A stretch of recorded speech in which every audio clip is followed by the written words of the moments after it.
Pour nous, revêtir le manteau d'Élie, c'est servir. Vous servir.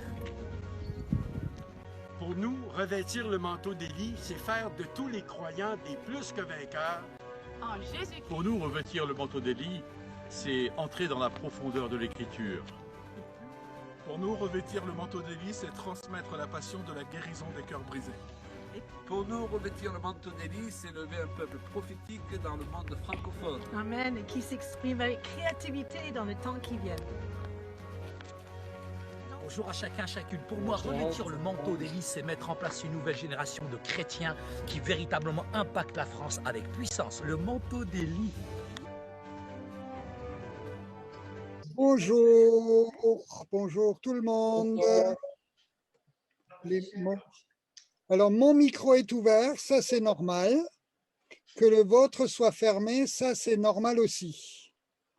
Donc, ce serait bien aimable à chacun d'entre vous de fermer les micros parce que sinon, on ne va pas nous entendre. Il y aura une espèce de brouhaha et d'interférence. Et chaque fois que quelqu'un va tousser ou mettre une cuillère dans une tasse ou des choses comme ça va couper la communication. Donc, merci de faire attention à ça et de veiller à ce que vos micros soient coupés. Si vous voulez communiquer avec nous, vous avez en bas, sur votre logiciel, en bas, un petit bouton qui s'appelle « Converser ». Et avec ce bouton « Converser », vous pouvez nous écrire et puis on pourra vous répondre ou peut-être répondre à une question pertinente en fin de soirée, selon que. Voilà. Essayez aussi d'avoir peut-être de quoi prendre des notes, parce que comme nos interventions sont assez courtes, donc il est peut-être intéressant que les petites perles qui vont tomber à droite à gauche pendant la soirée, que vous puissiez les noter pour revenir dessus plus tard. Donc voilà, c'est juste un petit conseil, un petit stylo, un petit bout de papier. Non, un carnet que vous pouvez garder. Ah oui, ma femme a raison, un grand carnet que vous pouvez garder d'une rencontre sur l'autre. Comme ça, vous avez une... je suis en train d'accepter toutes les autres personnes qui sont encore en train d'entrer, qui sont en train d'arriver. Voilà, qu'est-ce que je voulais vous dire encore? Oui, alors le thème de ce soir, c'est que ta volonté soit faite. Moi, j'aime bien, quand je pense à la volonté de Dieu, moi, j'aime bien que ce soit que ta volonté soit faite, avec un E et un joli petit chapeau dessus. Parce que je pense que quelque part, la volonté de Dieu, ça doit toujours être une fête.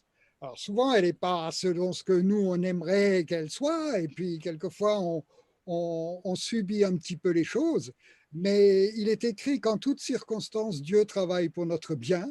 Donc, je crois que pour moi, la volonté de Dieu, quelque part, c'est toujours une fête. Alors, voilà, le thème de ce soir, on va rentrer un petit peu là-dedans, dans l'histoire, dans l'idée que oui, on est dans la volonté de Dieu, mais ce n'est pas un père fouettard, c'est un Dieu qui nous veut du bien, qui nous harcèle de ses bontés, qui nous harcèle de ses bienfaits. Et on va partir dans cette idée que la volonté de Dieu, c'est la fête pour chacun d'entre nous. Voilà. Jacques, je te laisse la parole. Merci Martin. Bonjour tout le monde, plutôt bonsoir, désolé. Je ne suis pas du tout en phase avec le temps là, hein, c'est bonsoir. Là, ça va, vous avez passé une bonne journée, pas de problème avec le Covid et tout ça, ça va? Bon. S'il y a des problèmes, s'il y a des problèmes, n'hésitez pas. On est là aussi pour prier. Hein, on est là aussi pour prier. On est là pour partager avec vous. On est là aussi pour prier. Donc, vous avez la possibilité de converser en bas, comme l'a dit Martin. Donc, s'il y a des sujets de prière, n'hésitez pas. N'hésitez pas à le communiquer. Et à la fin, on pourra aussi faire le point ensemble. Voilà. Alors, moi, ce que je voudrais vous dire d'abord pour commencer, ce soir, Martin l'a précisé, le thème, c'est que ta volonté soit faite. Et certains ne me connaissent pas, je suis depuis quelque temps avec le collectif du ministère chargé un peu d'animer les soirées. Alors, avec un peu ma particularité, parce que je suis juif, je suis d'origine juive, je suis juif messianique, comme on dit aujourd'hui, et j'essaye toujours de donner un petit peu un éclairage à partir de la parole et à partir de l'hébreu. Alors, si vous voulez bien, je vais vous passer ce que j'appelle depuis quelque temps le point sous le yud. Pour ceux qui font l'hébreu, ils comprennent. Pour les autres, on fera un cours un jour sur les lettres de l'alphabet hébraïque, un point sous le yud, pour essayer de rentrer un peu plus dans cette compréhension du thème qu'on voudrait aborder avec vous ce soir. Et vous allez entendre plusieurs intervenants, Michel et Corinne Allard, Claude et Julia Payan, Patrice et Christine Picry, Saïdou Gibou aussi. Et vous allez les entendre sur ce thème que nous avons choisi, que ta volonté soit faite. Alors, je vous invite à me suivre dans ce passage. Alors, attendez, partagez l'écran. Pour moi, c'est toujours un peu compliqué parce que je ne suis pas très bon en ordinateur. Voilà, où est-ce que je vais? Voilà, on arrive. Je suis à vous tout de suite. Voilà. Le point, alors, le point sous le yud. Voilà, le point sous le yud, c'est donc une petite entrée en matière, toujours autour du verset qu'on a choisi. Et j'aimerais vous le présenter un petit peu différemment. Voilà. Le thème donc d'aujourd'hui, c'est que ta volonté soit faite. Que ta volonté soit faite. Et comme vous le voyez en bas, à droite, eh bien, c'est un verset qui vient de la prière que beaucoup d'entre nous connaissent. C'est la prière du Notre Père. Et c'est une prière qui est intéressante et j'aimerais m'y arrêter un petit peu avec vous en introduction. En fait, ce qu'il faut savoir de cette prière du Notre Père, c'est que dans Luc 11, à un moment donné, Jésus est avec ses disciples et un des disciples lui pose la question « Seigneur, enseigne-nous à prier ».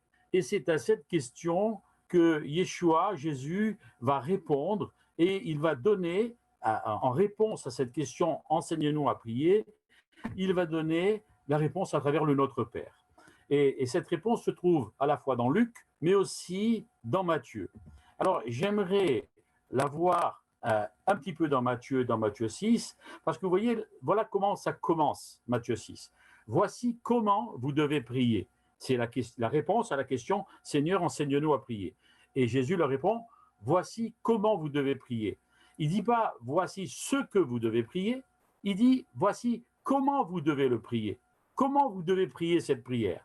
Parce que figurez-vous que cette prière, le Notre Père, ce n'est pas une prière que Christ invente comme ça spontanément pour ses disciples.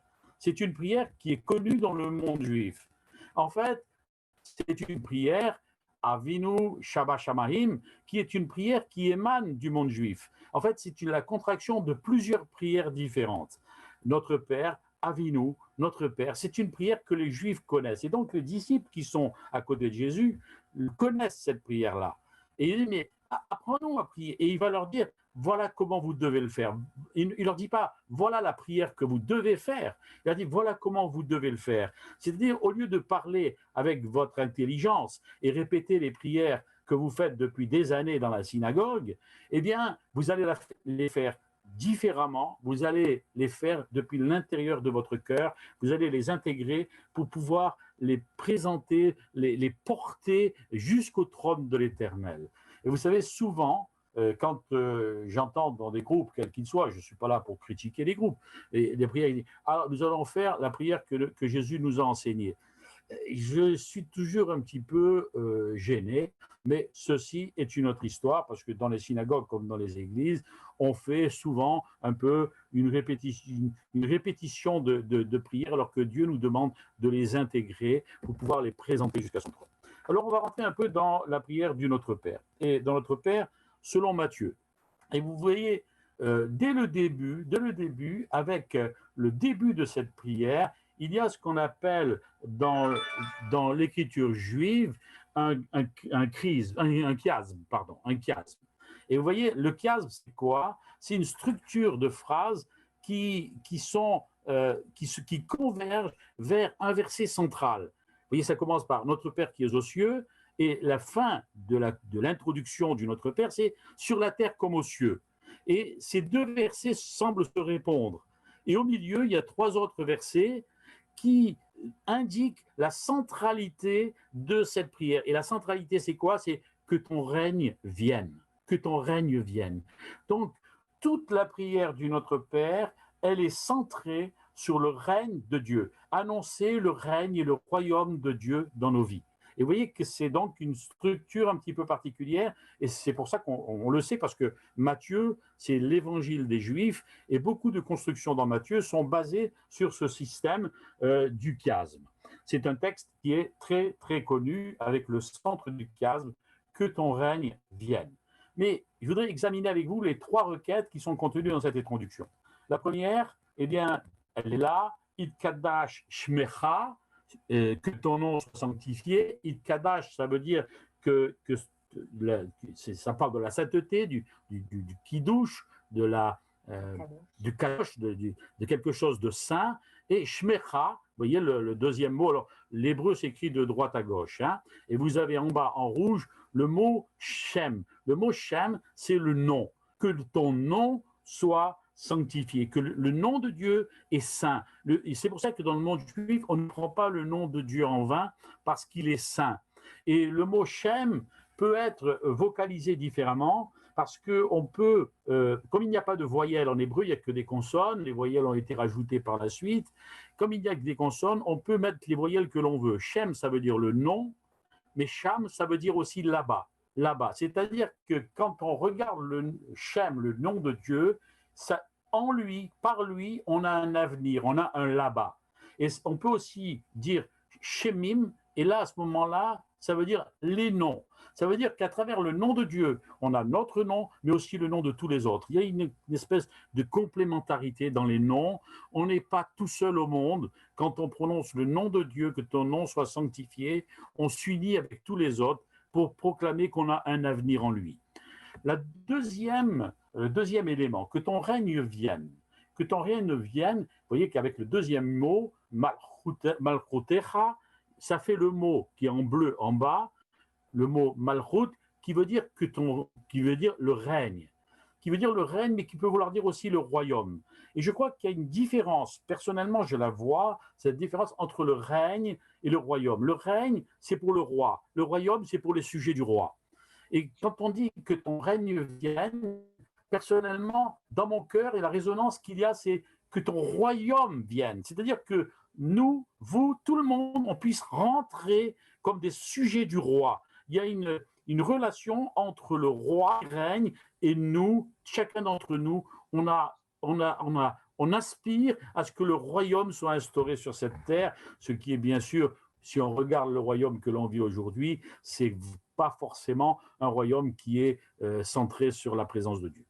Et le dernier verset, et qui a été choisi pour le thème d'aujourd'hui, c'est que ta volonté soit faite. Et là, vous l'avez en hébreu, il y a Tseratsonecha, et le mot Ratson, donc le second mot, hein, qui est en bleu en bas, le mot Ratson, ça veut dire volonté, c'est vrai, ça veut dire volonté, mais ça veut dire aussi plaisir, grâce, bienfait. Ça veut dire que la volonté de Dieu, elle n'est pas contraignante. La volonté de Dieu, c'est un plaisir. La volonté de Dieu, c'est une joie. C'est pour ça que Martin, qui a commencé en jouant un peu sur le mot fête, avec un accent circonflexe, eh bien, il a raison. La volonté de Dieu, c'est une fête. Ça nous permet de rentrer dans quelque chose de nouveau avec lui. Ça nous permet de rentrer dans la joie. Et avec le mot ratson, on peut lire aussi des verbes. Parce que vous savez que vous savez ou vous ne savez pas, que les mots en hébreu ont des racines trilitères, c'est-à-dire des racines avec 3 lettres, et que ces 3 lettres peuvent varier, peuvent nous amener des compréhensions différentes. Et avec le mot ratson, on peut faire des verbes. Quel verbe on peut faire? Eh bien, on peut faire le verbe payer, on peut faire le verbe acquitter, on peut faire le verbe expier, on peut faire le verbe accepter en sacrifice. Et vous voyez que la volonté de Dieu pour Christ, c'était passer le sacrifice, afin que nous-mêmes, on rentre dans la joie, parce qu'il a tout payé pour nous. Et alors, la volonté de Dieu, c'est quelque chose de très fort et qui permet de nous faire entrer dans la présence de Dieu à condition qu'on l'entende. Ta volonté de Dieu, que ta volonté soit faite, je vous disais tout à l'heure qu'on trouve ce verset-là dans le Notre Père. Et je vous disais qu'il y a deux Notre Père, un dans Matthieu et un dans Luc. Et j'ai eu la surprise, en regardant les deux versions, de les trouver à la fois dans Matthieu et dans Luc. Mais dans Matthieu, il est complet, alors que dans Luc, cette idée de volonté soit faite, elle n'y est pas. Il n'y a pas la volonté soit faite de Dieu dans la prière du Notre Père de Luc. Et j'avoue que ça m'a un peu troublé, parce qu'on dit que l'évangile de Matthieu, c'est l'évangile pour les Juifs, alors que l'évangile de Luc, c'est l'évangile pour les non-Juifs. Et quand j'ai entendu ça, quand j'ai lu ça, que ta volonté soit faite n'apparaissait pas dans Luc, honnêtement, j'ai été gêné. Je me suis dit, mais alors cet évangile pour les non-juifs, on ne parle pas de la volonté de Dieu? C'est un peu une des raisons pour laquelle j'ai voulu en parler ce soir. Nous avons voulu en parler. La volonté de Dieu, elle est pour les juifs, mais elle est aussi pour les non-juifs. Parce que c'est elle qui va nous amener dans la présence de Dieu. Et une des questions que je me suis posée aussi, c'est faire la volonté de Dieu, c'est d'abord entendre la parole de Dieu, entendre la voix de Dieu. C'est d'abord entendre la voix de Dieu. Et alors, j'ai commencé à rechercher, j'ai pris ma Bible, comme tout un chacun, et je me suis dit, mais alors, dans la Bible, quel exemple on a de quelqu'un qui a entendu l'appel de Dieu? Et j'avoue que partout, on entend l'appel de Dieu. Partout, on entend l'appel de Dieu. Mais je me suis rendu compte qu'il y avait une différence entre entendre l'appel de Dieu, écouter l'appel de Dieu, discerner l'appel de Dieu et se mettre en marche. Et je crois qu'il y a une évolution importante. Et un des premiers exemples que j'ai trouvé dans la Bible, l'image est parlante, c'est celle d'Abraham. D'Abraham et Terah. Et la question que je me suis posée, c'est, Terah, c'est le père d'Abraham. Et la question que je me suis posée, c'est, à quel moment a-t-il entendu l'appel de Dieu? Et est-ce que Abraham a entendu l'appel de Dieu? Et j'ai eu beau chercher, et je suis tombé sur des versets dans le livre de la Genèse où j'ai été surpris, parce que Abraham n'a pas entendu le premier l'appel de Dieu. Le premier qui a entendu l'appel de Dieu, c'est son père, c'est Terah. Et Terah a entendu l'appel de Dieu. Il a pris toute sa famille. Il a pris Lot, il a pris Abraham, et il a dit, on s'en va vers Canaan. Ils ont entendu l'appel, ils sont partis vers Canaan. Seulement, au lieu d'aller en Canaan, il s'est arrêté. Il s'est arrêté en route à Padan Aram. Et là, au bout d'un certain temps, au bout de 70 ans, je crois non, 76 ans, 75 ans, Abraham, qui était avec son père, ils avaient entendu l'appel de Dieu, 75 ans après, ou près, je ne sais plus le temps, peu importe, Abraham a écouté l'appel de Dieu. Alors que Terah l'avait entendu, Abraham l'a écouté, et Abraham, qu'est-ce qu'il a fait après l'avoir écouté? Eh bien, il a laissé son père, il a laissé sa famille, et il est parti. Et il est parti parce qu'il a, dans son écoute, il a mis tout son cœur pour écouter l'appel de Dieu. Il s'est levé, il a pris sa femme, et il est allé sans savoir où il allait, et il s'est mis en marche. Et je crois que moi, c'est ça qui m'a parlé, c'est discerner la volonté de Dieu passe par entendre son appel, passe par écouter l'appel, discerner si vraiment cet appel vient de Dieu, et enfin de se mettre en marche. Alors, ce soir, on va se mettre en marche. Je vous invite à vous mettre en marche. Et à travers les différents intervenants ce soir, on va aller tous dans ce sens-là. Comment entendre, comment écouter, comment discerner et comment se mettre en marche. Peut-être qu'on aura encore des interrogations. Parmi nous, on est aussi en marche. Et en tout cas, c'est ce que l'on voudrait laisser ce soir. Alors, comme le sujet partait du Notre Père, je voudrais simplement, et là je vais sortir de mes images, Voilà. Je voudrais simplement… J'aimerais juste intervenir, Jacques, Oui, j'aimerais juste oui, intervenir pour dire oui. à ceux qui n'avaient pas les images que nous sommes désolés, mais c'était trop compliqué de recommencer depuis le début le PowerPoint, et donc on a préféré laisser les écrans noirs pour ceux à qui ils étaient noirs. Toutes nos excuses, ça va être rediffusé sur Facebook et sur YouTube, donc vous pourrez revoir ces images. Mais je suis désolé, c'était un incident technique, j'ai pas d'explication. Voilà. C'est pas grave, Martin. C'est pas grave. J'espère que vous m'avez suivi, parce qu'avec des mots en hébreu, c'est pas toujours évident. En tout cas, moi, ce que je voulais vous dire, c'est que donc ce verset, que ton règne vienne, que ta volonté soit faite, figure dans le Notre Père. Et ce que j'aimerais, c'est… Bon, là, j'ai avec moi, pour beaucoup savent que je suis éditeur, et j'édite des livres. Le premier, c'est Prier de Notre Père, d'Elisabeth Smadja. Le second, c'est Notre Père, une prière juive, de Jean-Marc Taubois. Eh bien, écoutez, je vous pose une question. Et vous avez la possibilité de converser, vous avez vu, il vous a expliqué tout à l'heure, Martin. Eh bien, si vous répondez à ma question, eh bien, je suis prêt à vous les envoyer. J'en ai 2 là, je vous enverrai un livre si vous arrivez à trouver la bonne réponse.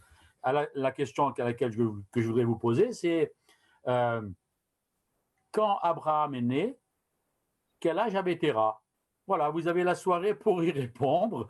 Vous ne laissez pas distraire par votre Bible, chercher, etc., parce que vous avez d'autres sujets que vous allez entendre et pour partager.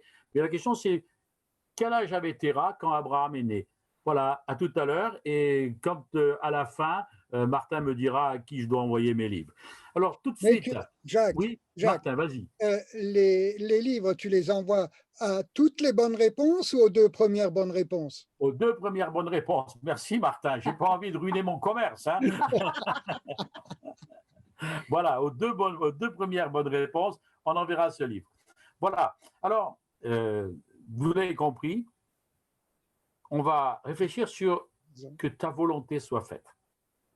Et quand on a préparé cette rencontre de ce soir, j'ai interrogé tous mes amis du collectif, et puis Patrice et Christine m'ont dit, écoute, nous actuellement, on est en plein questionnement, justement. On est en plein questionnement.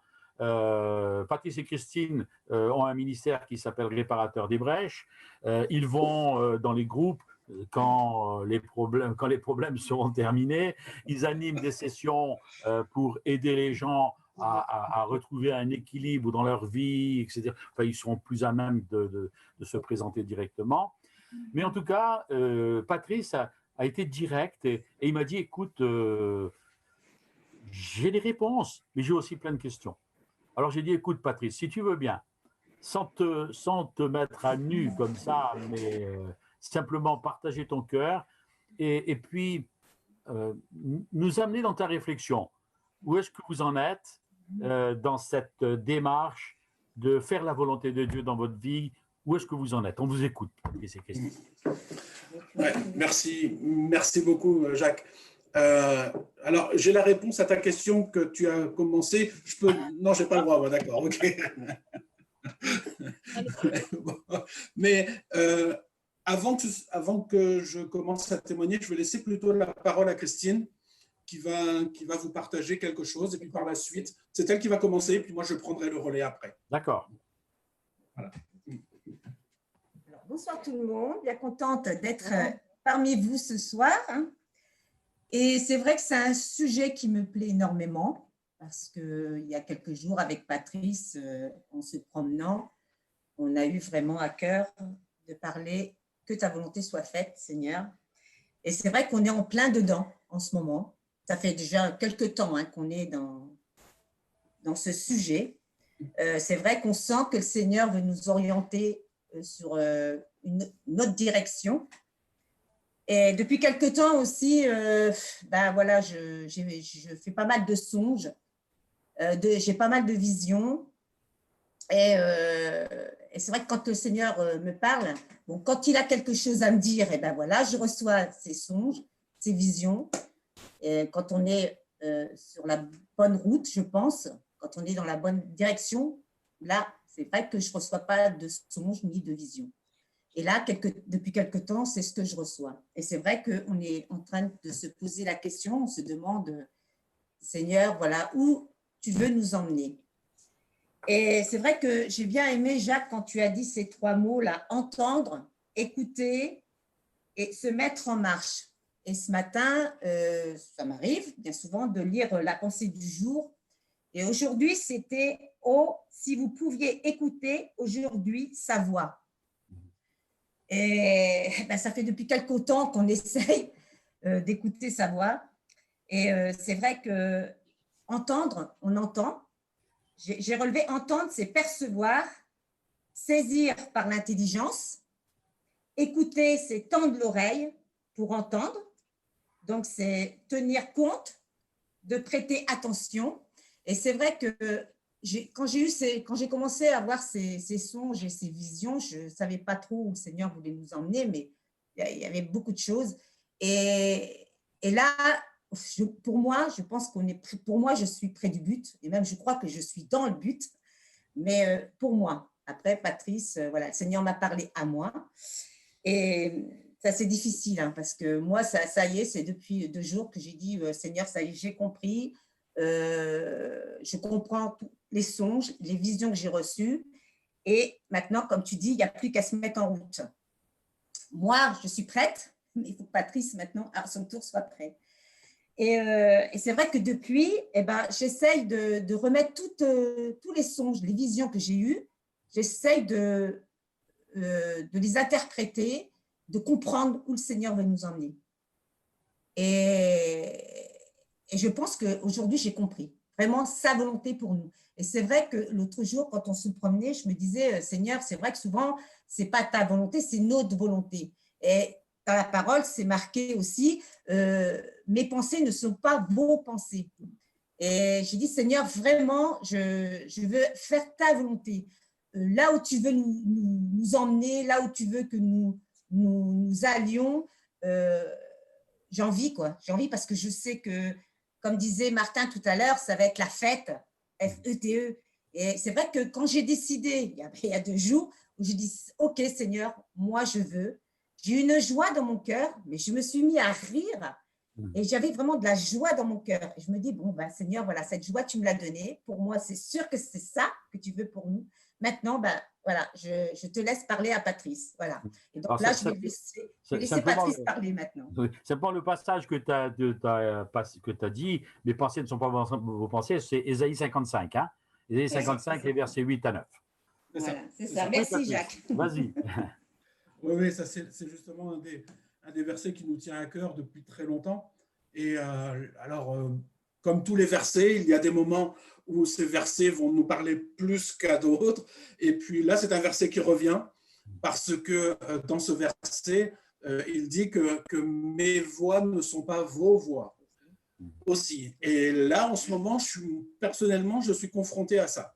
Je suis confronté à ça puisque donc dans la marche que nous avons avec Réparateur des Brèches, dans le premier confinement, le Seigneur nous a parlé très clairement. Pour ceux qui ne le savent pas, nous vivons en camping-car depuis maintenant, on entre dans notre 4e année, c'est même 3 ans et demi maintenant. Et non, ça fait 4 ans qu'on n'a plus de maison. Voilà, 4 ans qu'on n'a plus de maison.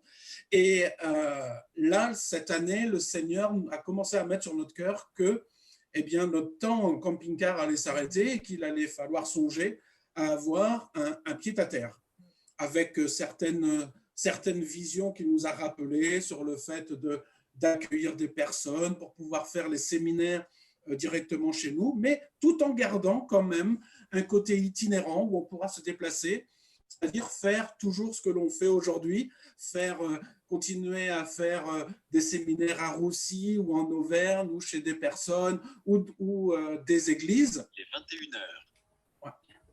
Pardon. Non, c'est mon ordinateur qui met l'heure. Donc, j'ai perdu le fil du coup, pardon, excusez-moi. Oui. Donc, continuer à faire des séminaires, mais voilà, c'est ça. Donc, depuis ce temps-là, donc pour nous, le premier confinement était très bénéfique, où vraiment On a fait le tour de tout ce que le Seigneur a mis sur nos cœurs au travers des songes, au travers des visions, au travers de la parole, mais également des premières pensées qu'on avait, des premières prophéties qu'on avait eues concernant ce que l'on fait aujourd'hui avec Réparateur des Brèches. Et en analysant, on était d'accord tous les deux, on était sûrs, on était sur le bon chemin, et on a commencé à chercher un endroit, voilà, où on pourrait se placer. Alors, si vous voulez, je vais vous faire un petit truc très rapide. Je me suis amusé à faire quelque chose de très simple, c'est-à-dire que, voilà, j'ai une orange ici. L'orange, alors ça va être très simple, hein, les amis, hein, je suis très basique. L'orange, c'est le plan parfait de Dieu pour nous. C'est sa volonté parfaite. Mais on sait que dans cette orange, il y a plusieurs quartiers, d'accord, avec un certain nombre. Chaque quartier correspond à une facette de la volonté de Dieu pour ma vie. Elle peut être personnelle, dans ma relation avec lui, ça peut être également pour mon couple, ça peut être pour notre service pour lui, c'est pour notre famille, c'est pour mon travail, voilà, il y a différentes facettes. Et ça, c'est le plan parfait de Dieu pour moi. Et puis, il y a des fois, ça, c'est si je lâche les rênes de ma vie, que je lui confie les rênes de ma vie, alors il va me conduire à entrer dans cette orange, avec ses différentes facettes, mais pas tout d'un coup, il va le faire au fur et à mesure. Et c'est ce qu'il a fait avec nous, et c'est ce qu'il a encore fait dans le premier confinement. Et ça me ramène à ce verset de Romains 12, 2, qui dit que nous avons besoin d'être transformés dans notre intelligence, ça par le Saint-Esprit, afin que nous puissions discerner quelle est sa volonté, et ce qui est bon, agréable et parfait. Donc, il y a tout un apprentissage et toute une réflexion personnelle, aussi un partenariat avec le Saint-Esprit, pour apprendre à discerner quelle est sa volonté pour nous. Et ce qu'on a cru comme étant la volonté parfaite de Dieu dans le premier séminaire, dans le premier temps de confinement, s'est avéré que c'était un quartier de cette orange. Voilà, et pas l'orange entière. Et donc, on a encore à travailler. Et malheureusement, c'est que quand on ne lâche pas les rênes de notre vie, eh bien, le fruit de la volonté de Dieu peut ressembler à quelque chose comme ça. Je ne sais pas si vous voyez, les amis, ce que c'est. Bon, j'ai pris une tête d'ail, d'accord? J'ai pris une tête d'ail, parce que c'est un fruit aussi, mais ça, c'est le mien. Ça, c'est le mien. C'est quelque chose qui va avoir du goût, c'est quelque chose qui, voilà, je vais porter du fruit, mais ça ne va pas être le fruit de Dieu, ça ne va pas être aussi bon, ça ne va pas être aussi doux. Et malheureusement, je reprends encore mes artifices, parce qu'il y a mon orange, mais il y a aussi celle de Christine. Et oui, et puis dans les deux, on peut retrouver, voilà, c'est que le Seigneur a une volonté pour chacun, puis une volonté commune pour les deux. Alors, moi, ce que j'aime, c'est prendre, hop, un quartier de cette orange. Hop, voilà. J'ai pris un quartier de cette orange, et ça, en ce moment, c'est ce qui me manque. C'est ce qui me manque dans ma réflexion personnelle. Parce que je suis dans un temps où, eh bien voilà, dans tout ce qu'il nous a donné, à un moment donné, on a commencé à chercher une maison, on a commencé, et je n'y suis pas allé avec ce quartier-là, je suis allé avec ça. Je suis allé avec ça. C'est-à-dire que je suis allé avec mes voix. Je suis allé avec ma propre réflexion, tout en pensant que c'était ça. Et malheureusement, il n'y a pas grand-chose qui change, parce que quand on marche, on se dit, mais si, c'est le bon truc, c'est le bon fruit, c'est ça. Seigneur, tu nous veux dans le centre de la France, tu nous veux là, parce qu'au centre, on va pouvoir toucher tout le monde, on va être bien, on va être ceci, on va avoir une maison comme ci, on va avoir une maison comme ça. Ça, c'est le fruit de notre réflexion personnelle. Certes, elle est nécessaire, mais il nous faut discerner quelle est la volonté de Dieu dans ce fruit-là. Et en ce moment, je me suis aperçu d'une chose dans ce deuxième confinement, c'est que le fruit de ma réflexion, c'était ça. Alors, c'est pas ce que veut le Seigneur. Alors, je cherche ça. En ce moment, je cherche ça. Et même si ce matin, pas plus tard que ce matin, j'ai dit oui au Seigneur parce qu'on a des pistes, on a quelque chose qui se dessine très, très, très fortement, mais ça ne correspond pas du tout à ça. Ça, c'était bon. Pour moi, c'était bon. C'était dans le sud, c'était voilà, c'était au soleil, c'était bien. Et le Seigneur me dit, mais moi, c'est ça ce que je veux te donner. Et c'est là où je vous veux. Et Patrice, une question quand même. Dans une orange, il y a des pépins. Oui. Oui, il y a des pépins, mais bien sûr. Et ça, c'est aussi ce qui nous fait grandir. C'est aussi ce qui nous fait grandir, c'est que même si le fruit est doux, ces pépins, bah, c'est justement les épreuves que l'on peut avoir dans cette marche, parce que ça nous fait grandir et on a besoin de ça. Et croyez-moi, on en a rencontré des pépins, on en a rencontré. Et Joël, tu disais que les pépins, c'est quoi, tu dis? C'est aussi la transmission, les pépins, heureusement qu'il y en a. Oui, oh, oui, je ne l'avais pas vu comme ça. Merci Joël. Bravo Joël. Bravo, bravo, bravo, bravo. Ça tombe bien parce que c'est ce que nous voulons faire. Bon. Voilà les amis. Bon, voilà ce qu'on voulait partager. Super. Merci, merci beaucoup. Martin, est-ce que tu peux, s'il te plaît, prier pour Patrice et, Patrice et Christine, s'il te plaît, pour que non seulement ils aient un quartier, mais qu'ils aient l'orange tout entière et une salade de fruits. Vas-y Martin, prie s'il te plaît. Ma Père, moi je te rends grâce pour ce couple extraordinaire. Et surtout, Père, je te rends grâce parce qu'ils sont à la recherche de ton plan parfait. Parce qu'ils aimeraient que pour eux aussi, ta volonté soit la fête. Et je veux vraiment appeler cette fête sur eux. Je veux appeler la dimension de la compréhension que le Saint-Esprit veut leur dire et qu'ils soient remplis de cette connaissance de la volonté de Dieu. Je prie pour que ce ne soit pas seulement une orange qui leur tombe dessus, mais toute une salade de fruits.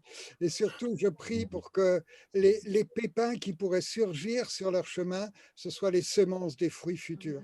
Et que vraiment, cette volonté de fête s'accomplisse sur leur. Amen. Amen, amen. Merci Martin, merci Patrice, merci Christine.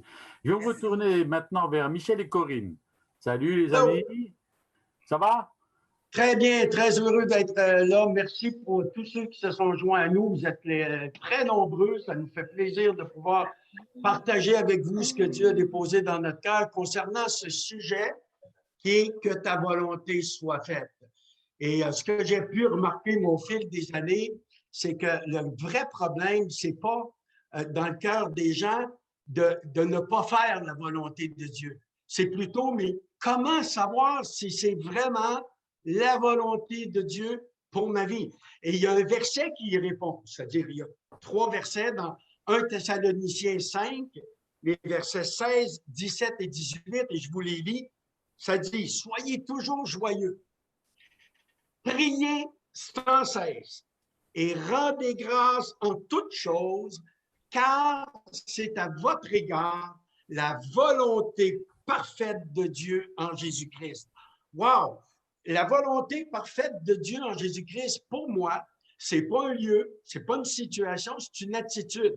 Si je suis toujours joyeux, si je prie sans cesse et que je rends grâce à Dieu en toutes circonstances, peu importe où je suis, peu importe ce que je suis en train de faire, je suis dans la volonté parfaite de Dieu. Par contre, on confond souvent entre volonté de Dieu et les plans que Dieu a sur notre vie.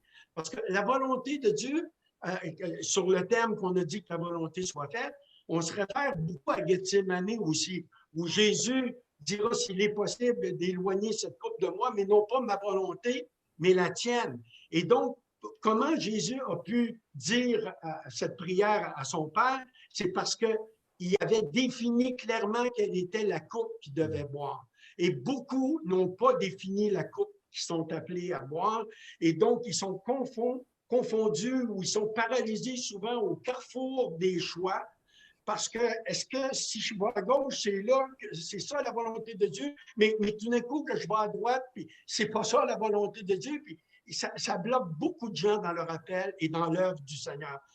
Il y a Éphésiens 2.10 qui nous donne une piste aussi. Dans Éphésiens 2.10, il est écrit « Car nous sommes son ouvrage, ayant été créés en Jésus-Christ pour de bonnes œuvres que Dieu a préparées d'avance, afin que nous les pratiquions. » Et pour moi, dans mon parcours de vie, il y a véritablement une différence entre la volonté de Dieu, qui est pour moi une attitude, d'être toujours joyeux, de prier sans cesse et de rendre grâce à Dieu en toutes choses, et les plans et les œuvres que Dieu a préparés déjà d'avance pour moi. Merci, ma chérie.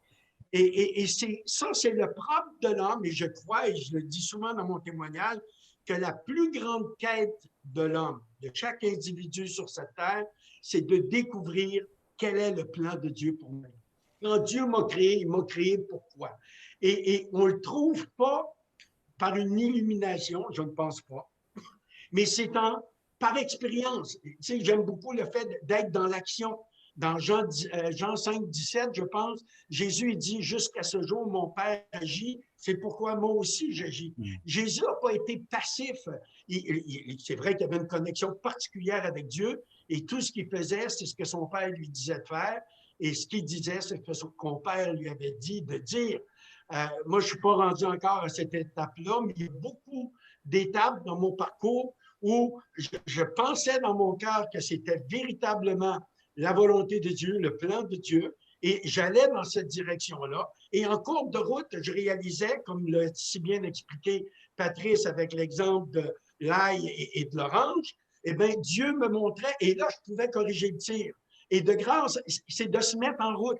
C'est de ne pas rester paralysé au carrefour de la décision, d'avoir peur de prendre une décision parce qu'on ne sait pas si c'est véritablement la volonté de Dieu. Pour moi, si tu es toujours joyeux, tu pries sans cesse et tu rends grâce à Dieu en toutes choses, va et cherche Dieu pour connaître quel est le plan pour lequel il t'a créé. Et juste avant de donner la parole à Corinne, je veux citer un dernier verset parce qu'une fois que tu l'as trouvé, le plan de Dieu pour ta vie, c'est pas tout. Tu as donné l'exemple de Térac et d'Abraham.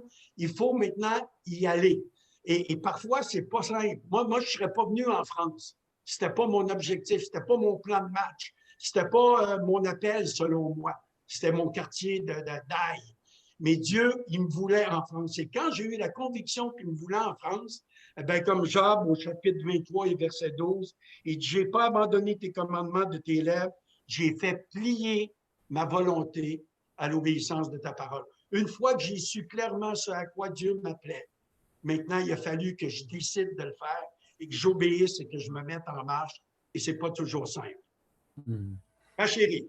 Waouh, il a respecté les sons. Ah, il est très bien, ton mari. Extraordinaire. Hein? Je suis militaire. Ah là là, il est un peu militaire. Hein. Alors, je vais continuer sur cette lancée. Effectivement, moi aussi, j'ai pris le verset de Luc 22, 42, parce que c'est vraiment ce qui vient me chercher le plus, c'est quand Jésus, il a dû renoncer à faire sa volonté et a dit si c'était possible que je passe à côté de ça, mais non pas ma volonté, Seigneur, mais la tienne. Et il savait que ça allait être des souffrances. Il savait que ça allait être dur. Et nous, souvent, on voudrait s'éviter les souffrances. On voudrait passer à côté de la difficulté. Mais dans la volonté de Dieu, on ne peut pas faire l'impasse de la souffrance et du renoncement. Si on veut vraiment obéir à la volonté de Dieu, il faut apprendre à renoncer. On doit renoncer à sa propre volonté. On doit renoncer à ses propres désirs. On doit renoncer à ses propres objectifs. On doit renoncer des fois à ses propres rêves. Parce qu'on est fait comme ça. On a des envies, on a des rêves, on a des plaisirs. Moi, j'étais en Guadeloupe. Si vous pensez que c'était dans ma volonté de venir à Roussy, c'était certainement pas dans ma volonté. Mais je savais qu'au-delà de ça, il y avait une volonté plus grande de Dieu, c'est que Michel ait une épouse à ses côtés pour faire l'œuvre que Dieu lui avait confiée. Eh bien, j'ai dû faire plier ma volonté de rester en Guadeloupe, de continuer mon association et de vivre au soleil sous les palmiers et de continuer mon travail d'infirmière libérale que j'aimais énormément. Mais je dis pas ça, il y a un temps, je regrette rien, mais je veux dire, encourager les personnes à apprendre que pour obéir, il faut apprendre à renoncer. Et je mets ma volonté sur l'autel du sacrifice. Alors, ça peut paraître violent, mais combien de fois je l'ai refait depuis 10 ans qu'on est mariés? Parce que si je veux avancer, si je veux être toujours joyeuse, si je veux rester en paix, si je veux rendre grâce en toutes choses, eh bien, je mets mes désirs, ma volonté, mon moi, mon je sur l'autel du sacrifice et je le laisse mourir. Si vous pensez que c'est un objectif pour vous de faire quelque chose et vous êtes sûr que c'est la volonté de Dieu, eh bien, placez-le sur l'autel du sacrifice. Le Seigneur fera ressusciter ce qui est vraiment sa volonté. Ayez le courage de le perdre. Ayez le courage de l'abandonner, dans le sens, je renonce, j'abandonne, je lâche prise à ce désir, je lâche prise à ce rêve, je lâche prise à cette vision, je lâche prise à ce que je pensais être vraiment le plan de Dieu pour moi. Ose le mettre sur l'autel du sacrifice, ose le laisse brûler par le feu de la sanctification. Et ce qui va sortir, ça sera vraiment ce que Dieu voudra faire naître. Parce qu'il est dit que si le fruit, tu ne mets pas le grain en terre et s'il ne meurt pas, il ne peut pas porter du fruit. Tu veux du fruit pour l'œuvre de Dieu, eh bien laisse mourir tes propres rêves, pose-les sur l'autel du sacrifice et ce qui va en sortir, ça sera pour la gloire de Dieu. Alors très souvent, dans des situations des fois banales, pour des choix, eh ben, je le fais. Je continue à dire non pas ma volonté, mais la tienne. Je renonce. Des fois, c'est avec des larmes, hein, parce que c'est difficile, pas jusqu'au grumeau de sang comme mon Jésus, mais des fois avec des larmes. Et après, c'est la joie. Après ces larmes-là de renoncement, eh ben, c'est la joie qui vient. Ça correspond aussi un peu à ce que l'apôtre Paul, qui m'est très cher, dira. Ce n'est pas moi qui vis, c'est Christ qui vit. Ça rejoint aussi, ce n'est plus ma volonté, mais c'est celle de Christ qui vit en moi, qui doit régner dans ma vie. Eh bien, c'est pareil, dans ce sens-là, ce n'est plus moi qui ai envie, mais je veux les désirs de Dieu. Si réellement c'est ça qui vous anime, mes chers amis qui nous écoutez, si réellement au fond de vous, c'est pas vous qui voulez, c'est pas vous qui désirez, c'est pas vous qui avez envie, mais c'est Christ en vous, ça va marcher. Christ en moi, l'espérance de la gloire. Christ en moi va produire. Christ en moi va traverser. Christ en moi va souffrir avec moi dans cette épreuve. Christ en vous, l'espérance de la gloire. C'est vraiment les deux clés que je voulais vous laisser ce soir. Et n'ayez pas peur de vous tromper, parce que même dans la fausse route, même dans le détour, c'est le chemin. Il y a la volonté de Dieu, même des fois dans des détours, que nous, on dirait inutiles, que nous, on dirait « Oh, j'ai perdu du temps ». Non, apprenez dans ces détours, apprenez il y a toujours quelque chose à sortir. L'humilité et reconnaître que j'ai pu peut-être me tromper. Ayez l'humilité de dire « Ben oui, je me suis trompé. Seigneur, fais-moi grâce, remets-moi en route. » dans une bonne direction. Et il le fera toujours parce que l'humilité précède la gloire. Pliez le genou. Pardon Seigneur, je me suis peut-être trompé, mais c'est pas grave. Il y a toujours un autre départ, un autre recommencement avec le Seigneur. Alors que ces paroles vous encouragent vraiment, que vous ne se dites pas « Oh, mais c'est quoi la volonté de Dieu? Je la connais pas. » Allez-y, osez, mettez-vous en marche et renoncez à la vôtre et le Seigneur va vous faire vivre ce que lui veut qui arrive. Je voudrais juste rajouter un petit genre comment tu parles, parce que c'est tellement important ce que Corinne vient de partager et tu vas le trouver dans ton cœur, dans ta relation intime avec Dieu. Dans Philippiens, Paul dira, c'est Dieu qui crée en nous le vouloir et le faire. Donc, va au fond de ton cœur, dans ton intimité avec Dieu et il va déposer le vouloir et le faire. Après, ça sera à toi d'obéir. Et une autre petite clé, la dernière, c'est les béatitudes. Si vraiment vous n'en savez plus qu'est-ce qui est la volonté de Dieu, relisez les béatitudes, nourrissez-vous des béatitudes. C'est les bonnes attitudes et les bonnes façons de vivre la volonté parfaite de Dieu. Essayez déjà à les vivre, on en reparlera. Merci beaucoup les amis. Moi, j'aimerais quand même juste vous poser une question parce qu'on a commencé notre Zoom de ce soir en parlant de joie, en parlant de paix. Et j'entends dans vos propos quelque chose de fort, mais la joie, pour moi, c'est important aussi. Et cette joie, j'ai envie de la joyeux. Oui, mais tu te rends compte, vous m'avez parlé de sacrifice, vous m'avez parlé de… Ouais. C'est dur, hein, vous ne trouvez pas? Oui. Mais le fruit que ça produit, c'est là que tu te réjouis. Pour faire la fête, il y a un événement à célébrer. Parle à une maman, hein, vous avez eu 4 enfants, pardon, avant l'accouchement, c'est dur, Mais une fois que l'enfant est sorti, c'est la joie, mais c'est la même chose. Donc, c'est vraiment la fête à être dans la volonté de Dieu. Mais pour y arriver, il y a un chemin de souffrance. D'accord. Et Merci c'est beaucoup. pour pas oublier notre volonté. Merci beaucoup. Bon, où est-ce qu'ils sont? Ah, ils sont là. Claude et Julia. Claude et Julia, j'aimerais que vous nous parliez. Salut Richard. Montre-toi un petit peu, Richard, qu'on te voit sur l'écran là. Allez, il est là, Richard. Salut, tu vois. Richard, c'est le frère de Julia, qu'on aime beaucoup aussi. Claude et Julia. Claude et Julia, moi, ce que j'aimerais, c'est que pour aller plus loin dans ce Zoom là, que vous nous parliez, parce que pour moi, bon, il y a la volonté de Dieu, ok, la volonté parfaite de Dieu, quand on est dedans, c'est parfait, ok, on va vers la joie, on va vers la paix et tout, mais est-ce qu'on est toujours et totalement dans cette volonté parfaite, ou parfois on est dans une volonté plus ou moins... comment on arrive à discerner tout ça? Mettez-moi un peu plus à l'aise, que je comprenne tout ça. Bon alors, chacun de nous, chaque ministère exprime ce sujet en fonction de ce qu'il vit par rapport à son appel. Et l'idée, c'est que tout ça, à la fin du Zoom, soit complémentaire. Moi, je voudrais d'abord mentionner le fait que si Jésus nous dit de prier en ces termes, que ta volonté soit faite sur la terre comme dans le ciel, c'est que la plupart du temps, ce qui se passe autour de nous, c'est tout sauf la volonté de Dieu. Et c'est important que nous comprenions ça, parce que l'idée qui est très répandue, même dans les milieux évangéliques, que tout ce qui arrive est la volonté de Dieu, est des plus anti-bibliques. Et elle n'est pas à la gloire de Dieu. C'est une forme de pensée qui est fataliste et qui nous amène en fait à accepter que le plan du diable se fasse à un moment donné au lieu de celui de Dieu. Et lorsqu'on raisonne ainsi, finalement, on ne lutte plus pour changer le cours des choses parce qu'on est résigné. Et l'apôtre Jean, il nous dit, nous savons que le monde entier est sous la puissance du diable. Il dit, nous savons, c'est-à-dire c'est quelque chose que nous sommes supposés savoir.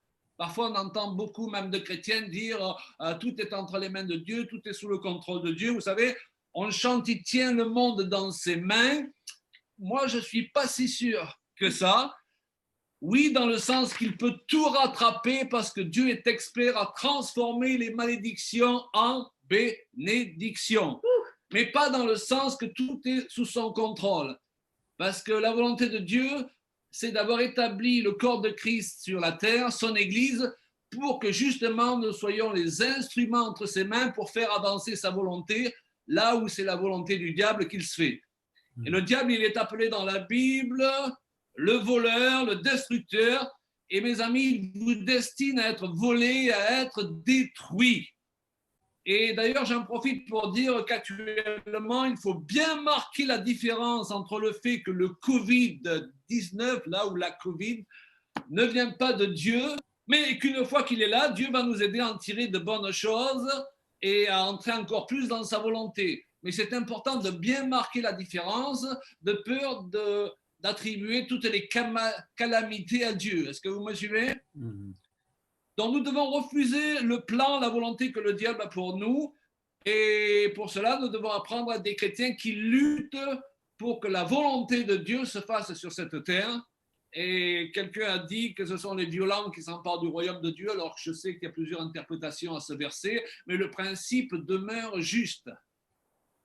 Le deuxième point que je veux soulever, je vais rebondir à partir du verset que Michel a mentionné, le verset d'Éphésiens 2:10, c'est que la volonté parfaite de Dieu, pour moi, consiste à entrer dans les œuvres que Dieu a préparées d'avance pour chacun de nous. Ah, on dirait qu'il y a un petit problème. Non, ça va, on t'entend, c'est bien. Ok. Et Dieu a prévu, avant même que nous soyons nés, une destinée pour chacun de nous. Dans le psaume 139, au verset 16, il est dit « Quand je n'étais qu'une masse informe, tes yeux me voyaient, et sur ton livre étaient tout inscrits les jours qui m'étaient destinés avant qu'aucun d'eux n'existât. » Et voyez-vous, l'adversaire veut nous faire dérailler par rapport à cette destinée, et moi, je l'appelle la volonté parfaite de Dieu pour notre vie. Et notre destinée ne s'accomplit pas simplement parce que nous avons une destinée, mais parce que nous luttons pour que cette destinée puisse s'accomplir. La foi biblique, ce n'est pas une foi passive, c'est une foi active. Et cette volonté de Dieu, elle concerne 3 domaines. Le domaine du travail que nous sommes appelés à comprendre que Dieu veut que nous fassions, le lieu où il nous appelle à le faire et le temps où nous devons le faire. Et il est important de chercher continuellement à comprendre comment ces 3 points peuvent s'aligner. Et donc, on en parlait tout à l'heure, l'importance d'entendre Dieu qui va nous diriger, parce que Jésus a dit, le Saint-Esprit vous conduira dans toute la vérité. Et c'est vrai que parfois, on connaît le travail, mais on n'a pas reçu le lieu, hein. Et d'autres fois, on a compris quel était le travail que Dieu nous demande de faire et le lieu, mais on se fait des nœuds avec le temps. Hein, je crois que ça arrive régulièrement à chacun de nous. Je peux savoir, par exemple, que j'ai rendez-vous avec quelqu'un, mais si je ne sais pas où, c'est un problème. Je peux savoir où, mais si je ne sais pas quel jour et à quelle heure, ça ne va pas le faire, alors même que je connais mon appel, n'est-ce pas? Et lorsque nous ne rentrons pas dans cette volonté parfaite de Dieu, Dieu ne nous rejette pas, loin de là, très important à mentionner, mais nous vivons alors dans sa volonté permissive. Dieu permet qu'on fasse beaucoup de choses qui ne sont pas pour autant sa volonté parfaite. Moi, j'ai passé beaucoup de temps dans ma vie dans la volonté permissive de Dieu. Ça n'empêchait pas Dieu de m'aimer de tout son cœur. Mais dans la volonté permissive, notre autorité fonctionne beaucoup moins bien que dans la volonté parfaite, ou je dirais dans la volonté première de Dieu. Imaginez que je suis citoyen français, que je me trouve en Suisse. Je vais pouvoir rouler sur les autoroutes, je vais pouvoir rentrer dans les magasins, mais je ne vais pas pouvoir travailler si je n'ai pas une carte spéciale. Je ne vais pas pouvoir bénéficier en Suisse de toutes les choses dont je peux bénéficier en tant que Français dans le pays de la France. Et il en est de même lorsqu'on est dans la volonté permissive de Dieu simplement, eh bien, notre autorité dans son action est limitée. Et le dernier point que je veux mentionner, c'est que parfois, même à cause de tous les mauvais choix que l'on fait, on peut même en arriver à tellement sortir du plan de Dieu et de sa volonté que Dieu va permettre certaines choses qui n'étaient au départ absolument pas dans son plan, mais à cause des mauvais choix que nous avons faits, des choses pas très agréables, mais qui sont quand même pour notre bien. Et c'est ce que j'appelle la volonté de dernier recours.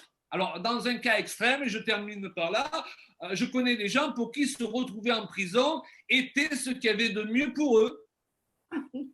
Parce que c'est là qu'ils ont pu réfléchir au sens de leur vie, alors qu'ils voulaient continuellement désobéir aux injonctions de l'esprit pour changer de vie. Et c'est là qu'ils ont pu faire la paix avec Dieu ou revenir à lui. Alors, je sais, c'est un cas extrême, mais ce sont des cas réels. C'est ce que j'appelle la volonté de Dieu de dernier recours, mais celle-là, ce n'est pas Dieu qui l'impose, c'est nous qui lui avons imposé. Donc, mon encouragement à chacun de nous ce soir, c'est à rechercher la volonté première parfaite de Dieu, et je peux vous assurer qu'elle nous mène sur un chemin et des œuvres préparées d'avance. Alors, si nous voulons être lucides, nous déraillons tous régulièrement, moi le premier, de cette volonté, mais ce qui est important, c'est d'être à l'écoute du Saint-Esprit pour se remettre plutôt sur les rails de cette destinée et de cette volonté, parce que croyez-moi, ça vaut le coup, n'est-ce pas, Julia? N'est-ce pas? Et Julia, oui. C'est vrai ce qu'il nous raconte là? De temps en temps, il déraille? Parce que ce que j'entends là, c'est vraiment super pour nous mettre dans les rails, justement. Oui, on n'est pas dans la perfection encore. Hein? Ah bon, j'ai cru qu'il était parfait déjà. Hein? Non. Je ne suis pas loin. Moi et Martin, nous ne sommes pas loin. Comme disait Michel, il a une phrase comme ça, il dit « en chantier oui, ». Au lieu de dire « enchanté »,« en chantier » de vous avoir connu. Heureusement, mesdames, que nous sommes là pour qu'on leur donne des exemples à suivre, n'est-ce pas? Non. Oui, moi, Julia.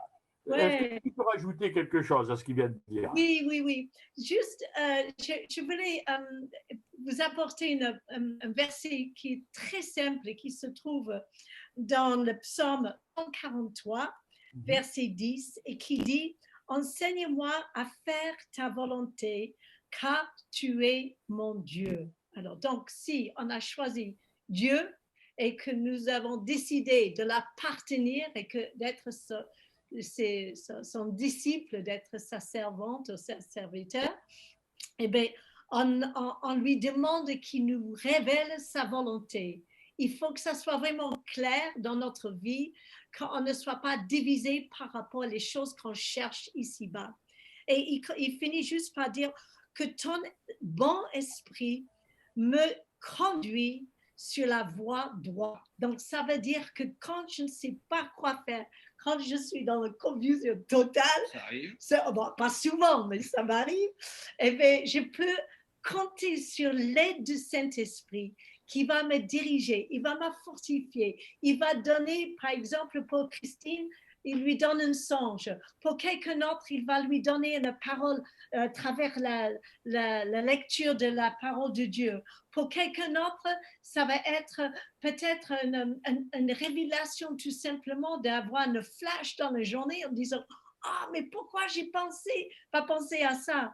Et que ce n'est pas une question de où on se trouve, qu'on soit enfermé en prison comme l'apôtre Paul ou qu'on soit dans en plein voyage. Il était confiné d'ailleurs. D'ailleurs, il était confiné, mais ça ne l'a pas empêché d'écrire des épîtres qui nous donnent ce qu'on a besoin de comprendre tellement la foi et la parole de Dieu. Et donc, c'est pourquoi que même si on est dans une situation parfois sous une contrainte où c'est pas confortable ce qu'on vit à ces moments, il y a beaucoup d'insécurité, beaucoup de choses un peu étranges dans l'air, mais je sais que en moi, j'ai choisi de suivre Jésus et que quand je vais m'enfermer dans ma chambre et je vais chercher sa face, le Saint-Esprit vient et il me rassure.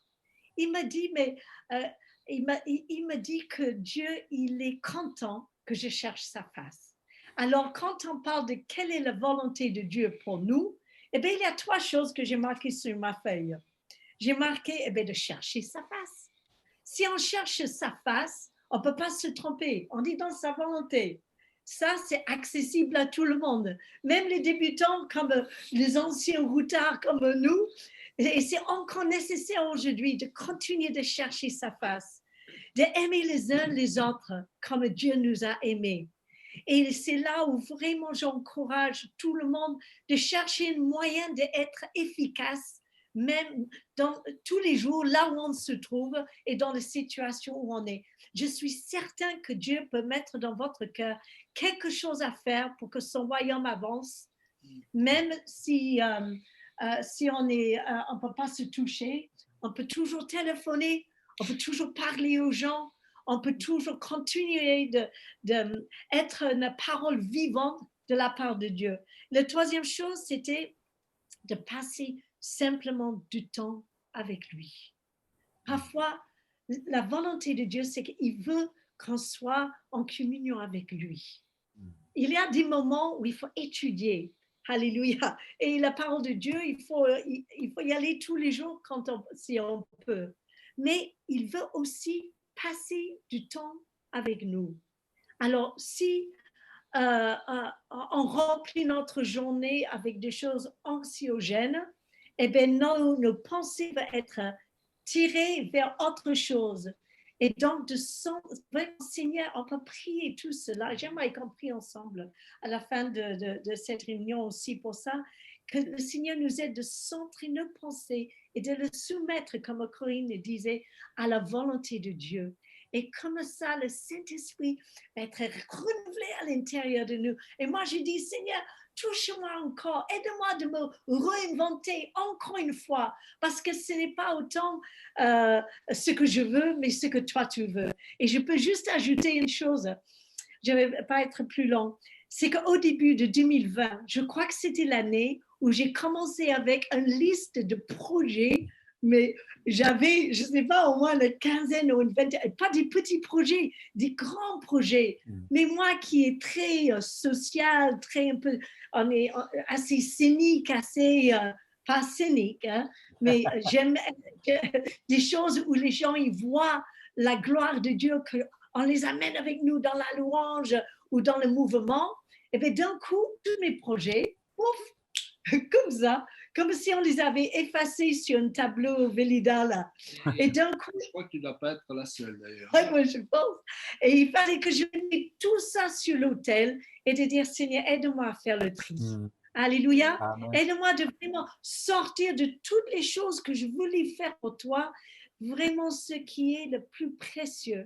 Et je sais que ça commence de passer du temps avec toi seul, d'être à l'écoute, d'apaiser mon âme, d'apaiser mon cœur, de même plus faire une requête, de demander constamment des choses, de juste être avec toi. Ça, Seigneur, je sais que c'est le début de toute ta volonté pour moi, parce que c'est là où ton esprit me révèle ta volonté. Voilà, c'est tout. Non, c'est pas tout, c'est pas tout, c'est très chouette. Est-ce que tu peux prier pour qu'on reçoive ce que tu viens de dire, là. Oui. Recevoir cette paix parfaite qui nous fait rentrer dans la volonté de Dieu. Prends quelques temps pour prier maintenant, s'il te plaît. On a besoin d'entendre. La Bible, il nous enseigne et dit, ce que Paul disait, c'est que je souhaite que vous puissiez découvrir quelle est vraiment cette paix, cet amour de Dieu qui surpasse toute connaissance, en sorte que vous soyez remplis jusqu'à toute la plénitude de Dieu. Alors, Seigneur, je prie pour mes frères et mes sœurs, que vous soyez là, même ce soir, dans votre situation, d'être rempli encore et encore de l'Esprit de Dieu et un esprit prophétique sur votre vie maintenant, de comprendre, de voir que vos yeux soient ouverts, que vos oreilles soient ouvertes pour pouvoir entendre ce que Dieu veut pour vous. Quel est votre couple? Quel est votre travail? Quel est l'endroit où vous devrez être? Et de juste être, comment on peut dire ça? Être bien dans la présence de Dieu. Parce que quand on est dans la présence de Dieu, il n'y a pas de place pour l'inquiétude ou la crainte. Et Seigneur, je prie que tu chasses toute crainte à cet instant et que ta volonté soit faite dans la vie de chacun de nous. Merci Seigneur pour ta présence, alléluia, qui coule maintenant, qui descend même à cet instant. Merci Saint-Esprit de nous visiter, alléluia. Oh, voilà Dieu. Merci. Merci Julia, merci Julia. Quand on préparait cette rencontre, tu as dit une phrase et je l'ai marquée. Tu as dit le meilleur endroit où on peut se trouver, c'est dans la volonté de Dieu. C'est vrai. C'est dans sa présence, c'est dans son amour. Vraiment. En fait, c'est Claude qui l'avait dit. Ah, c'est pas grave, vous êtes tous les deux, vous êtes l'un et l'autre, vous êtes toujours ensemble. De gloire à mon épouse. Mais c'est la vérité, c'est la vérité. Ok. Patrice et Christine, est-ce que vous avez trouvé de quoi vous nourrir en orange là ou pas? J'ai toujours mon orange, j'ai toujours mon ail, j'ai toujours ça. Je ne les ai pas sortis, mais oui. Bon, tant mieux. On aurait aimé avoir plus de temps pour vous expliquer comment on vivait ce temps, mais bon, on n'a pas le temps. Donc, Patrice, vous savez ce que tu peux faire? C'est que tu ajoutes un peu de canard, l'orange et l'ail, c'est un merveille. Alors, pour les recettes de cuisine, ce sera une autre fois. On fera sur la cuisine. Mais, allez, Saïd, on ne va pas parler cuisine avec toi, sinon tu vas nous parler du couscous et des dates.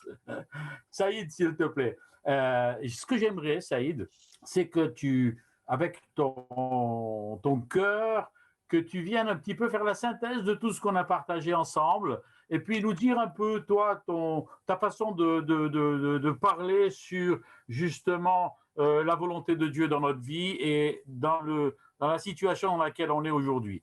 Allez, Saïd, tu as la parole. Merci. Écoute, j'ai entendu vraiment de très bonnes choses qui ont musclé ma foi et musclé, je dirais, ma volonté de plus lui obéir. Et effectivement, j'ai été très touché par certains mots que j'ai entendus, comme tout d'abord, c'est une attitude. Être dans la volonté de Dieu, c'est une attitude.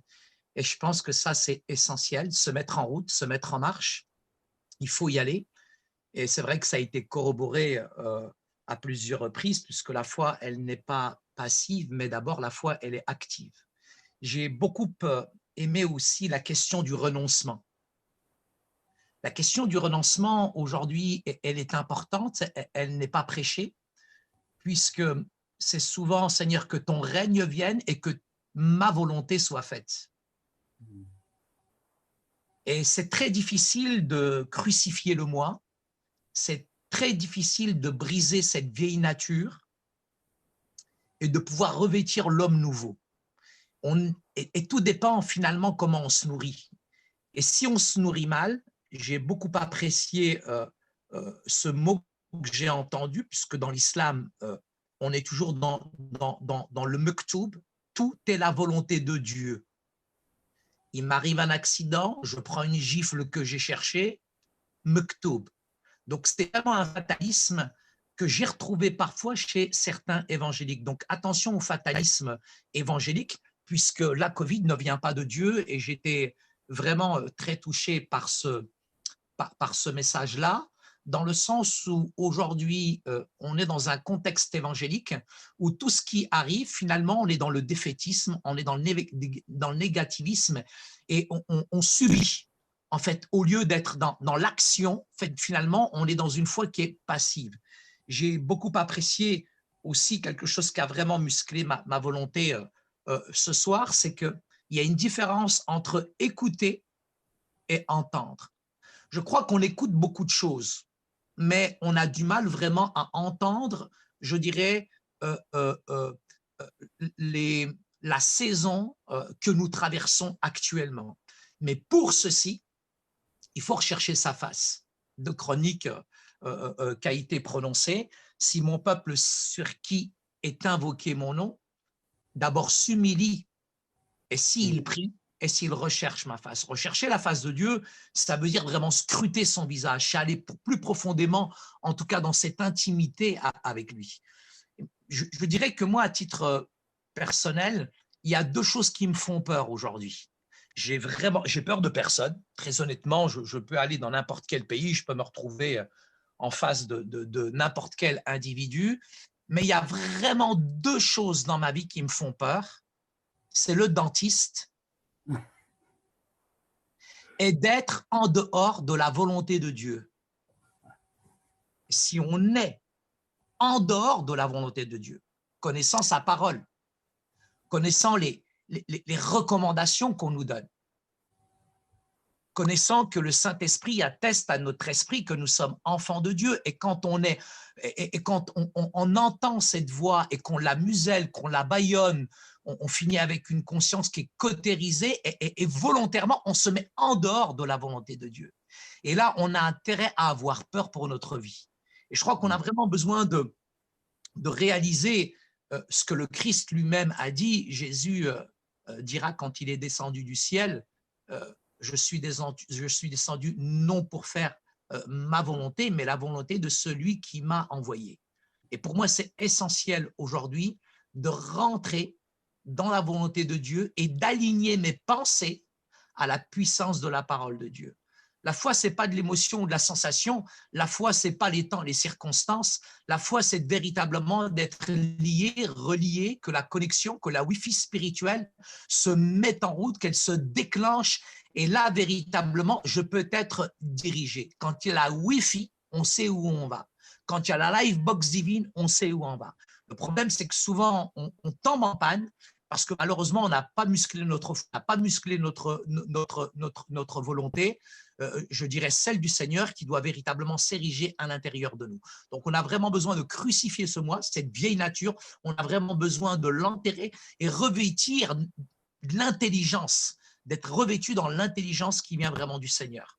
Voilà, c'est ce que je voulais dire. Et effectivement, dans cette période surréaliste où c'est complètement l'hystérisation aujourd'hui de la société, on est vraiment dans une morosité anxiogène. Il faut savoir quand même entendre cette volonté de Dieu, et que le diable, que le malin ne vienne pas piquer, ne vienne pas voler. On l'a entendu tout à l'heure, c'est un voleur, c'est un menteur, et quand on croit au mensonge, on devient nous-mêmes mensonges. Mais nous voulons véritablement nous attacher, je dirais, à cette puissance de la parole de Dieu.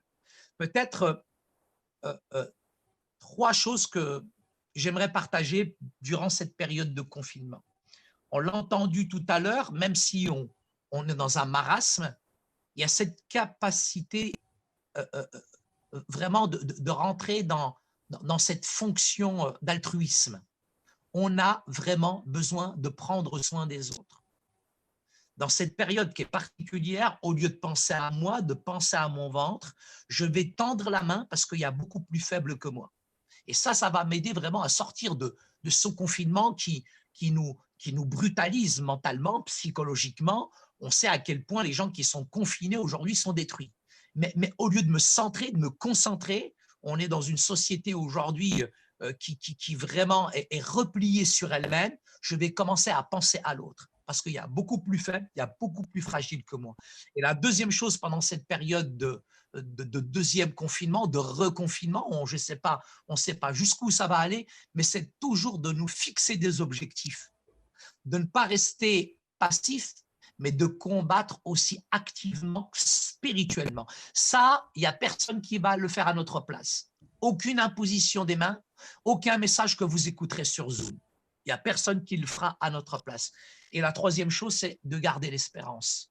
Nous avons un Dieu qui contrôle, qui sait tout, et sa volonté, elle est parfaite, quels que soient les temps et les circonstances que nous traversons.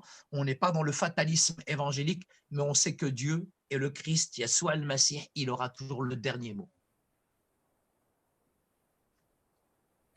Merci Saïd. Oui, amen, amen, Julia. Oui, c'est vrai. Voilà.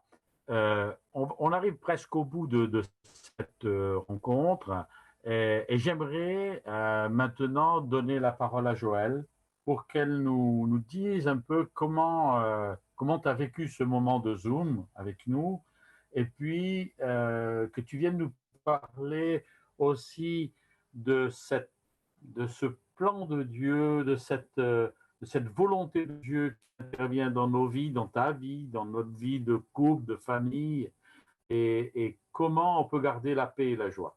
Est-ce que tu veux bien? Oui, moi, ce qui me touche beaucoup, c'est qu'en fait, on voit que notre paix ne dépend pas des circonstances. Et c'est ça qui est extraordinaire avec le Seigneur, parce que quand on est en Wi-Fi, comme dit Saïd, quand on est en communion avec lui et qu'on veut faire sa volonté, bon, on a vu que bon, c'est pas toujours évident, c'est pas toujours facile, mais en tout cas, il est là avec nous et c'est tellement précieux et ça fait tellement la différence avec ceux qui n'ont pas cette espérance. Et moi, j'ai envie de communiquer cette paix à ceux que je rencontre, à ceux qui sont autour de moi pendant ces temps difficiles, parce qu'il y a ce verset de Jean qui nous dit « Je vous donne ma paix, je ne vous la donne pas, c'est pas la paix du monde ».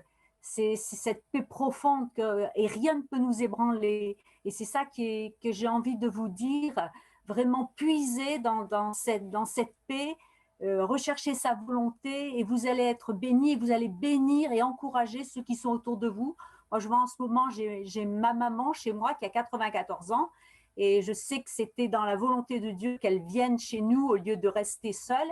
Et je sens que simplement d'être là, c'est tout simple.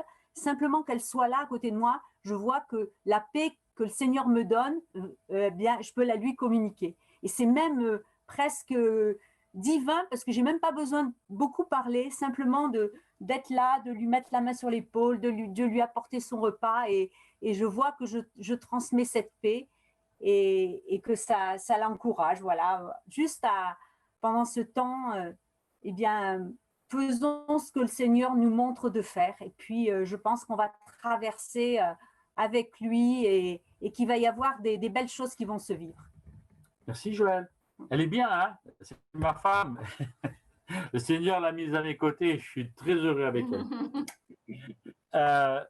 Excusez-moi, j'ai cru qu'on était tout seul. Mon ami Martin, tout d'abord, je voudrais te poser une question. Est-ce qu'on a eu des amis qui ont trouvé l'âge de Terah au moment de la naissance d'Abraham?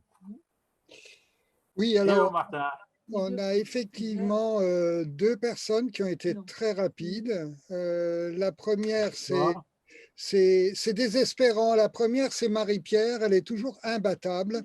D'ailleurs, je propose qu'au prochain concours, on tue Marie-Pierre.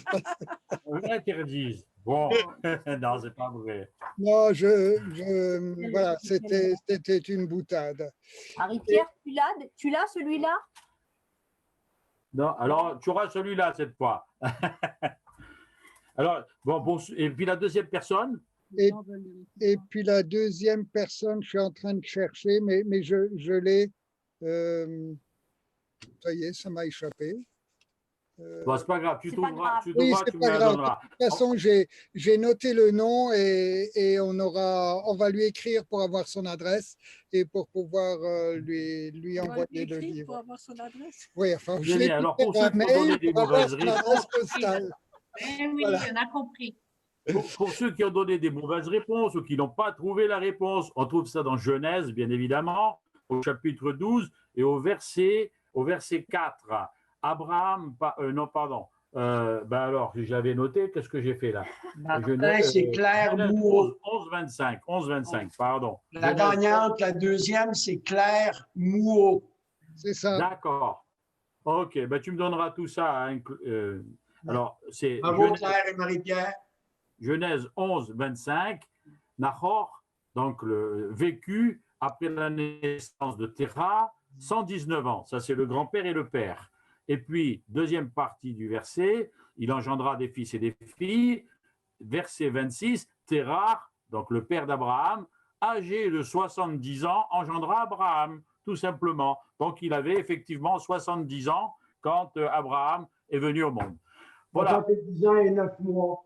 À 9 mois, oui, merci.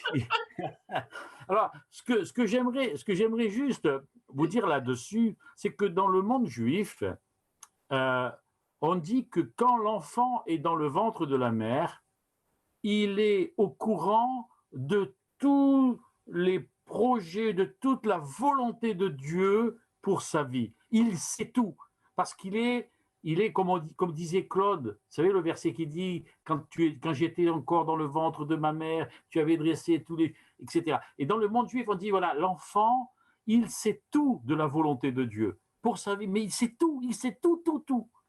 Et au moment où il va sortir du ventre de sa mère pour révéler la volonté de Dieu au monde, un ange vient et pose le doigt sur la lèvre supérieure de l'enfant. Vous savez, c'est l'endroit où on a un petit trou là, sur la lèvre supérieure.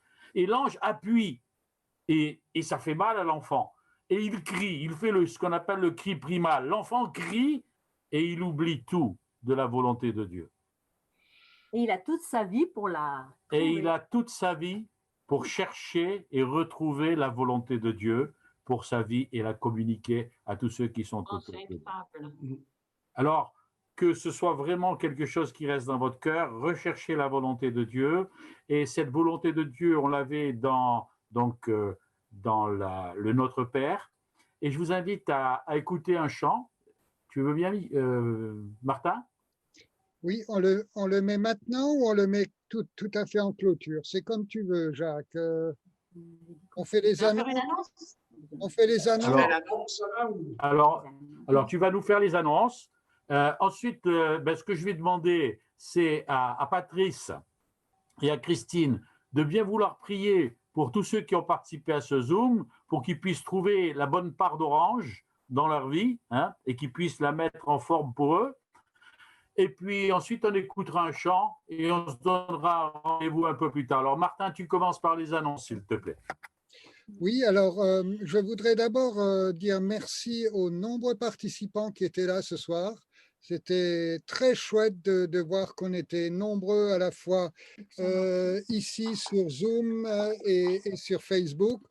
Merci à mon Dieu aussi parce que la puissance du Saint-Esprit a fait que toute la technique a à peu près fonctionné sans trop de problèmes. Voilà, nous avions prévu du 27 au 29 novembre, comme vous le voyez sur vos écrans, un week-end qui s'appelle Restaurer, rebondir et recommencer. Malheureusement, Monsieur le Président de la République n'était pas d'accord avec notre programme.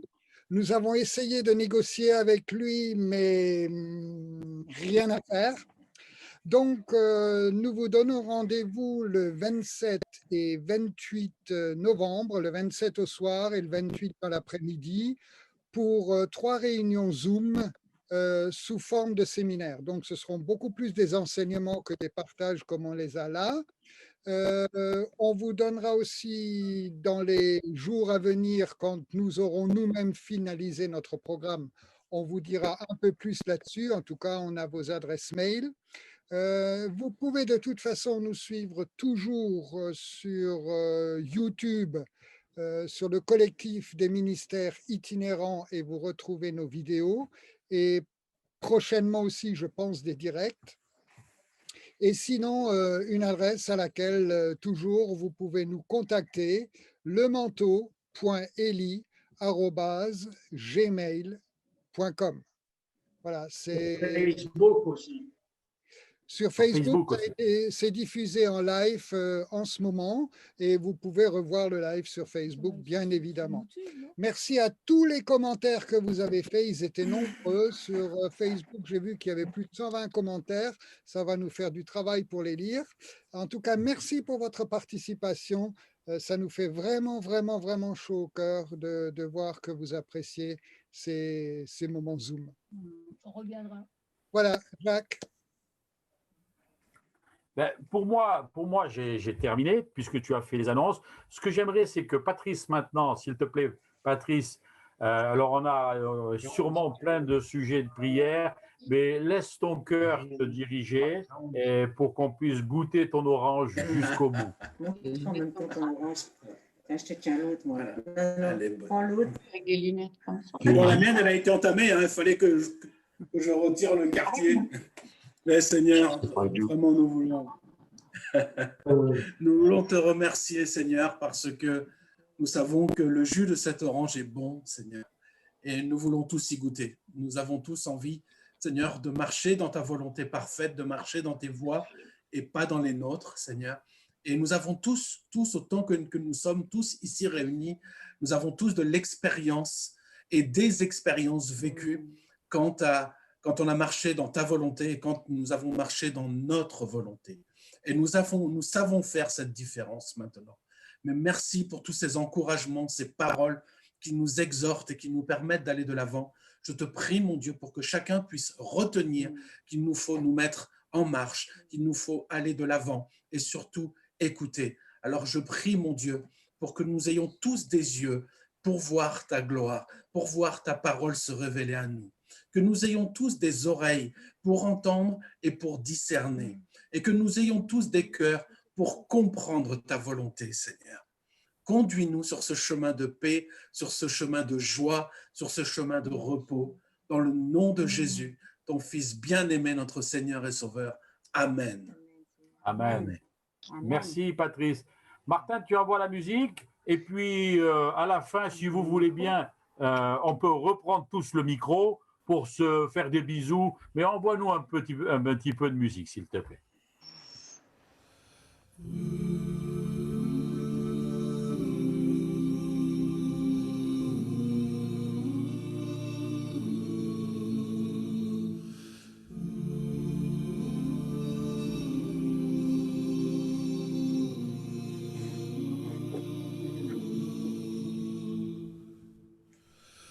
Notre Père qui est aux cieux, que ton nom soit sanctifié.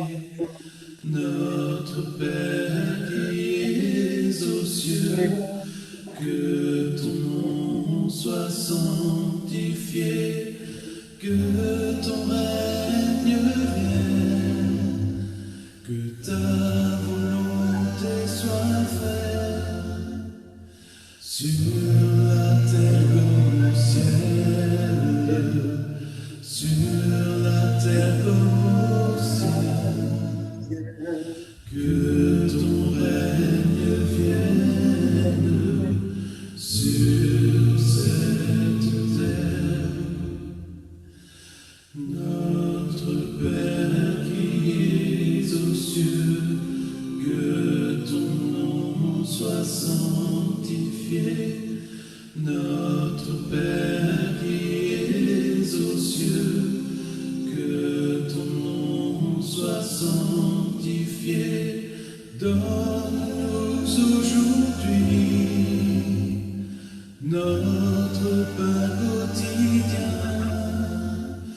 Pardonne nos offenses, comme nous pardonnons aussi à ceux qui nous ont offensés. Nous pardonnons. Notre Père qui es aux cieux, que ton nom soit sanctifié. Notre Père qui es aux cieux, que ton nom soit sanctifié. Garde-nous dans la tentation, mais délivre-nous du mal, car c'est à toi qu'appartiennent pour les siècles des siècles le règne, la puissance et la gloire.